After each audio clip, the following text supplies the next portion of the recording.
The Square is a global co working space designed for professionals, entrepreneurs, and creatives who want more than just a desk, they want community. Their New York City location is beautifully curated, full of natural light, and has everything you need to stay inspired, from quiet workspaces and meeting rooms to a fully equipped podcast studio. Whether you're looking to shake up your routine, collaborate with like minded folks, or just need a peaceful place to focus, the Square has you covered. Check them out on Instagram at the SQ Global or head to thesq.com to learn more and book a visit. Thanks again to the Square for supporting Mindful with Mina. Now, let's get into today's episode. Welcome to Mindful with Mina, where we explore how mindfulness can enhance your relationships and well-being. I'm your host, Minaa B, a licensed social worker, mental health educator, and author. Through insightful discussions, I will guide you towards self-awareness and self-efficacy, empowering you to effectively manage your relationships, reduce burnout, and be more present with yourself. So let's jump into today's episode. Hey y'all, welcome back to Mindful with Mina. I'm your host, Minaa B, and I want to talk to you today about something that's been sitting heavy on my heart, and maybe yours too, and it's the idea that healing takes time, and more importantly, that we can't rush it. Because I find that there are times when people are going through this process of untangling their thoughts and their belief systems and processing their childhood wounds and trauma history and all of these different things that bring people to therapy. And a number one thing is, when is this pain going to go away? When am I going to get on the other side of this? When is the healing finally going to come? And I do believe that we live in a culture that celebrates quick fixes. We want instant clarity, instant peace, instant closure. So I completely understand why many people have the same approach to healing.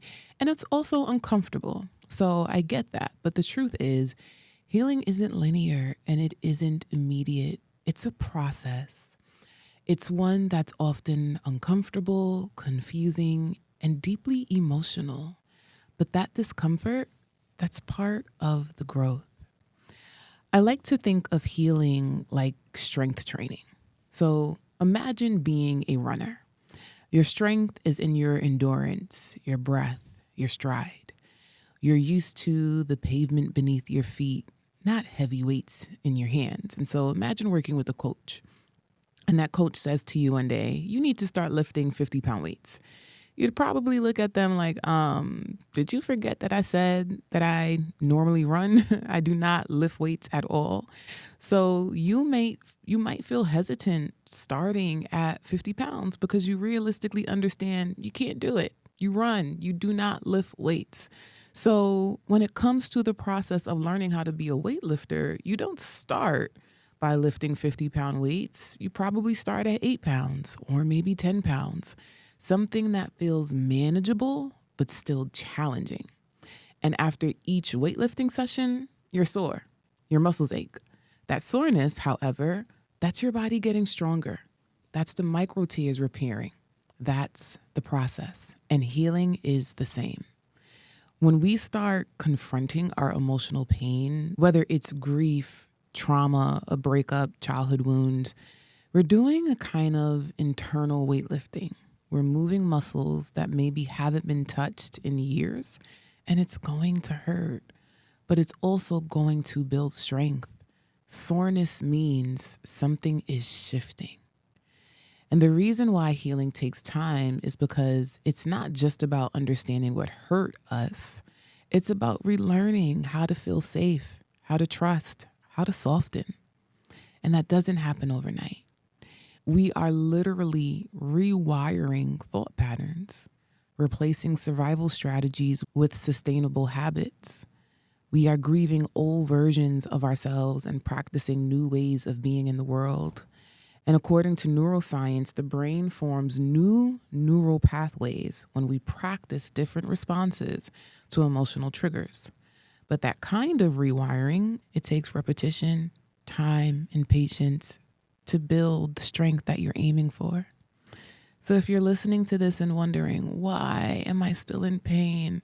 Why does this thing still hurt? Or why is it taking me so long to move on from that heartbreak or that situation, or grieving the fact that my parents can't be what I want them to be, or the fact that I haven't found a partner yet, or all of these different things happening in your life? Let me say this with love. You're not broken. You're rebuilding, and rebuilding takes time. So let's go back to the metaphor about weightlifting for a second, because I personally go to the gym and I lift weights about 3 to 4 times a week. So I am constantly sore after a workout. And I make sure that I don't just sit in that soreness. I stretch. I move my body gently so that it doesn't stiffen up. And we need the same approach in emotional healing. We need to tend to ourselves during the soreness. We need to engage in healthy coping strategies to manage the emotional soreness that we experience. So, here are some tools that you can start using when you are experiencing emotional pain, from the heavy weightlifting that you're doing when you are learning how to be a better person, managing your grief, regulating your nervous system, or whatever it is. Here are some strategies that can get you through this process. The first thing is move your body gently. Moving your body can be helpful when you are actually lifting weights, but it can also be helpful for emotional healing. Go for a walk, stretch, even dance around your apartment. Movement helps to regulate your nervous system, especially when you're stuck in fight, flight, or freeze. Remember that stress stores itself in the body. So there are times when we're experiencing muscle tension or migraines or upset stomach or many things just happening to our bodies, and we don't realize it's the emotional pain that we're experiencing, and now it's sitting in the body, and the body needs to move gently. So think about the ways that you can increase your moving habits. Another thing is to get outside. Personally, for me, I work from home and I have to be very intentional about leaving the house, whether I'm working at a coffee shop or just planning dates for myself throughout the week, because y'all, I am not a work from home person. Like, I know once the pandemic hit, everyone was like, yay, we can work from home. No one has to commute. But my home is my refuge. And I made sure I created my home as a sanctuary for rest, decompressing, self-reflecting, self-care. I don't want to work in my house. I do not want to work in my home, but now I'm an entrepreneur, so I'm kind of forced to. So I make sure I get out the house as much as I can as a way to manage my body, but also manage my emotional and mental well-being. And nature has a calming effect on our mental health. Studies show that spending just 20 minutes in nature can lower cortisol levels. And for those of you who do not know what that means, our cortisol levels are the hormones in our body that leads to stress. So the higher your cortisol levels, the more likely you are to experience high levels of stress. So you want to make sure you are lowering your cortisol levels. So go to the park, sit by some water. Let the earth hold you. Feel the wind against your skin. Get some real sunlight. I know they have those lamps that you can use if you do not get natural light, but I encourage you to be intentional about actually getting natural light. So if you have blackout curtains, please make sure when you wake up, you open them. Like, why are you in the house in darkness all day? Right? So just be very intentional about being outside and letting the sun shine in.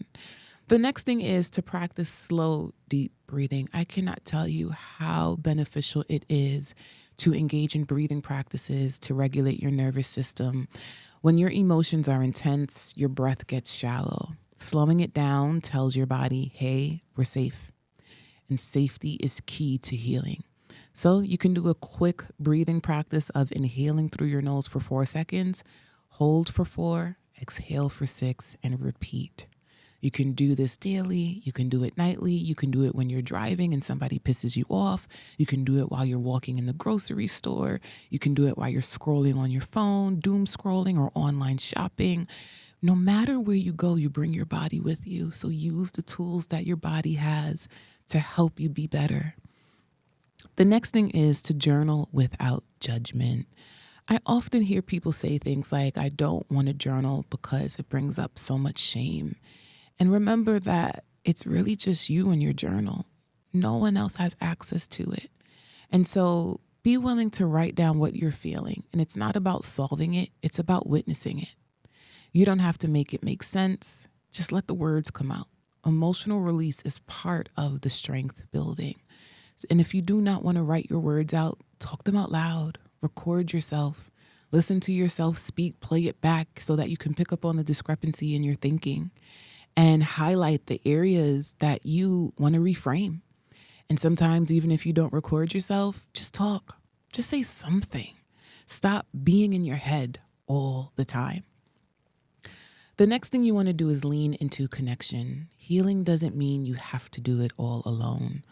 Call a friend, text someone you trust, talk to a therapist, or join a support group. Community care is part of self-care.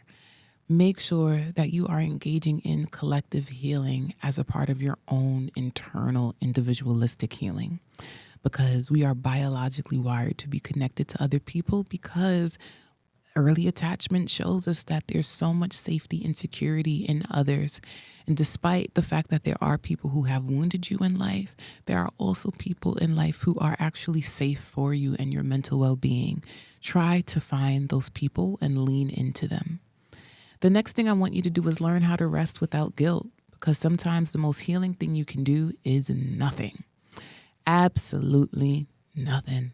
There are times where I just sit on my couch and I don't even turn on the TV. I just sit there sometimes and I'm like, I need this because I am mentally drained.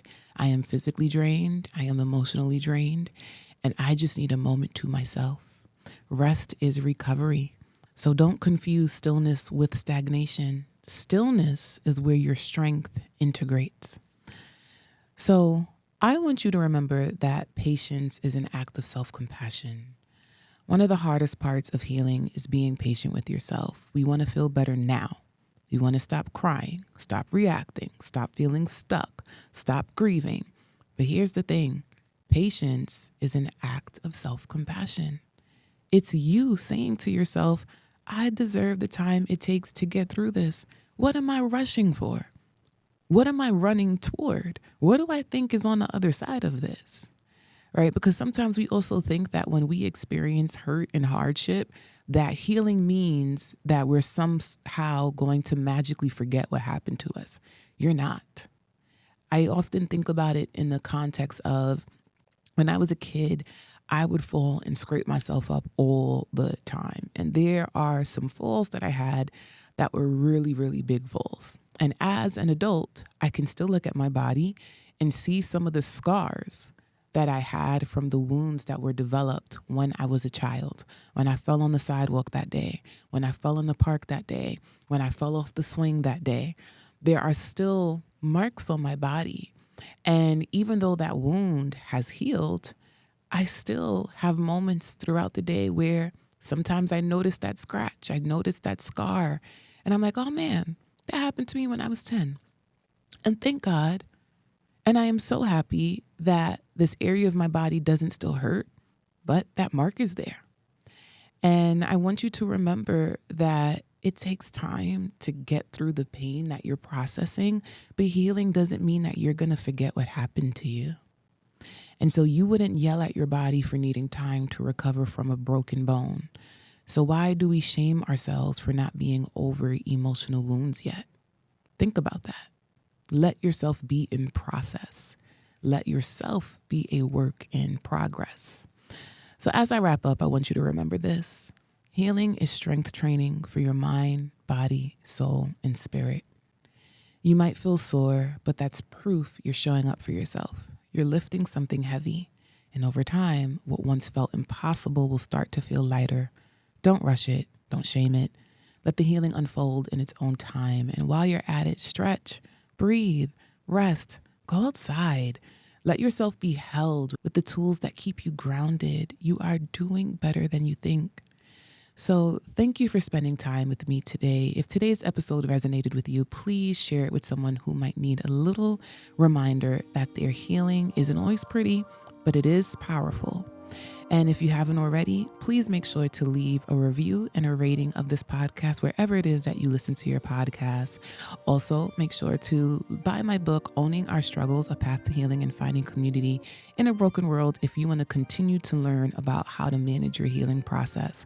Also, if you are interested in working with me for one-on-one therapy, you can find a consultation link to schedule a quick call with me in the description box so that we can work together.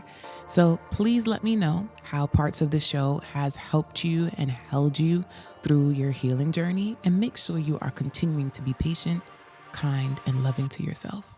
Until next time.